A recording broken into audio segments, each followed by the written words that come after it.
What's good, everyone? This is Kyo Kusagani swinging into action with Arcade Top Secret, better known as Bionic Commando. If you'd like to watch the run without commentary, I've left a link in the description below.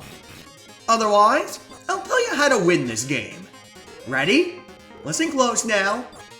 Don't play this. Go play anything else or the home console port. No. I jest. This game isn't completely terrible, but it is unfinished and highly dysfunctional for it, despite having the coolest ideas ever. You see, this was unrivaled in 1987. You had Spider-Man on Atari, but that primitive thing was nothing compared to Super Joe's Super Arm. Joe can release his grip whenever he wants, and, actually walk on the floor since it's not lava, allowing all these crazy stunts you couldn't do in any other game. Also, he has a gun, a big old bazooka on his shoulder. That automatically made him twice as cool as Spidey to 10-year-old me. That's what really mattered. Back to the game, though. Level 1 and 2 are almost perfect. They had the most amount of time and polish poured into them, having many branching paths for variety and strategy. The path I'm taking through the base is the safest, most consistent route for me. Staying left near the top makes Mr. Rocket Man spawn right consistently, so I don't have to worry about reacting to that. But if you're more daring than me, there are faster ways that take more luck. Luck's the word we want. It's a wonderfully terrible tool for game makers to keep things interesting. It starts fair and reactable. I have a close call with Donkey Kong here. I can dodge that every time. But it becomes rigged way too hard against the player later. A lot like Ghosts and Goblins and Trojan, actually. I'm manipulating luck here, since it would be bullshit if troopers fell from the sky without warning. The enemies only appear on solid ground. I move the odds in my favor by being smart. I'm rewarded for it. That's what good games should do. The only thing wrong in level 1 is that stupid beehive. That's a beginner's trap. Shooting that sends invincible homing bees at you, which is a pretty dick move to put in the first minute of your game. That should have been rethought. Otherwise, it's perfect. Stage 3 is where the game starts falling apart. Too much ambition, not enough time.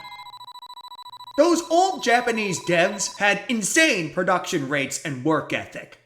These guys would just make game after game after game in months apart. They didn't always have time to fix known problems. And this sewer's proof of that. I avoid killing these gremlins on purpose. I just run. Trying to kill them's a crapshoot. If you scroll the screen up, there's a chance the gremlins won't move with the camera properly. That's not all though. Check this shit out. Did you see that? I almost fell to the floor. In fact, 10% of the time, you'll just fall through the floor and die, for no reason at all. The game struggles whenever a moving platform is faster than you. But at least it goes both ways. Enemies fall through the floor just as much as you do. Speaking of, there's a few ways to handle this mech. You can have him drop straight down to his death, wait for him to jump up above, or just hug the left wall and hope he suicides. They're fun to fight when there's not too many of them. Another example of good randomness, rather than bad randomness like the moving platforms. The rest of the stage is smooth sailing, but that bumpy beginning sets the tone for what's ahead. Ready to uncover the top secret? It's behind the door. Yeah, they got freaking Gundams in the garage. Imagine you're a normal soldier invading the enemy base, and then you stumble onto this. 2 big weapons of mass destruction. Your jaw would hit the floor at that point. That reveal's freaking awesome. And this was back when it was easier to keep a secret like that in the game. You'd probably have that dynamite or spoilered instantly nowadays. The artists that worked on this game are unknown, but they pulled their weight, like the Makai Mura staff. Bionic Commando wouldn't have been half as cool without him. Now that the secret's out, it's all downhill from here. Either they stopped giving a shit, or they ran out of time to make the rest of the game after the big reveal. You can pinpoint the exact moment, too. Just wait for it.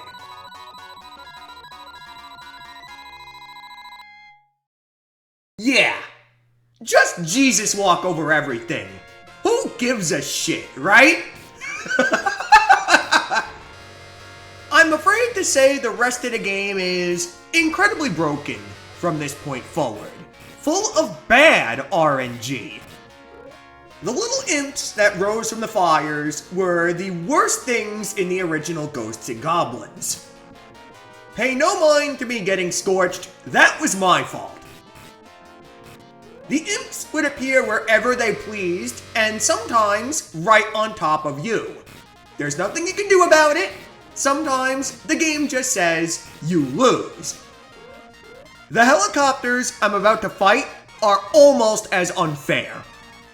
They can't appear right on top of you, thank God. But they can stall you out forever and refuse to move if they feel like it. It's not a problem now, but eventually I'll need to go up. I bet you can see the problem. It would be fine if the helicopters came down after every 3 bombs or whatever, but the actions are totally random, and I attribute that to a lack of testing. Being able to kill the pilot with the arm also would have worked. But when you're in a rush to get a game out in 3 months, it's hard to think of everything. So Stage 5, and to a lesser extent Stage 4, are a casino. One that used to be way more rigged, if you can believe it. I'm playing Revision B of Top Secret. A secret update rolled out a week or so after the original release. In the original version, the planes were either bugged or completely untested. They didn't fly low enough for you to shoot them, making the end of this level nearly impossible. Among a few other problems, like the items not giving you the right score, documented on TCRF. We outside of Japan were lucky. We got the better version of Top Secret retooled into Bionic Commando, with an art revamp to make everything look a little less chibi to suit our macho American tastes. Speaking of casino design, there was nothing I could have done to prevent a death there. I could have waited for the helicopter to come down, like the game expected me to, but you're on a time limit. If the helicopter takes too long to come down, you just lose the game, and there's nothing you can do about it. Gee, that's great, isn't it? Not. Admittingly, this isn't a problem in the home console version. The console versions also had those helicopters, but you were under no pressure to actually rush through the game. Other people weren't waiting in line trying to play the game with you. So, credit where credit's due. They were slowly learning from the first Ghosts and Goblins. If these were the imps, you would have been fucked even if you had unlimited time. I'll give level 4 the benefit of the doubt, but the final level is completely inexcusable by any standards. I'll tear into it after the tally. Oh boy, level 5. It doesn't start bad, but just you wait. It starts as a recap of everything you've learned so far. Every enemy type is here, and your ability to fight them is tested. This is all well and good. Let's speed things up a bit to where it gets feisty.